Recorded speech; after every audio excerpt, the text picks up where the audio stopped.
17 আসনে নবনির্বাচিত জাতীয় সংসদ সদস্য অধ্যক্ষ মোহাম্মদ আলী আরাফাত, বাংলাদেশ আওয়ামী লীগ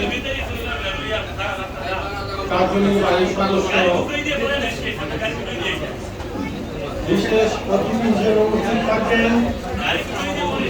এই জনপদের জনপ্রিয় মুজিবাদর্শের সূর্য সন্তান, বাংলাদেশ আওয়ামী স্বেচ্ছাসেবক লীগের সংগ্রামী সভাপতি, আমাদের সকলের প্রিয় বোন গাজী মেজবাউল হোসেন সাচ্চু, আর অল্প কিছুক্ষণের মধ্যেই ওনারা আমাদের মাঝে উপস্থিত হবেন। আমি সকলকে সুশৃঙ্খলভাবে ধৈর্য ধারণ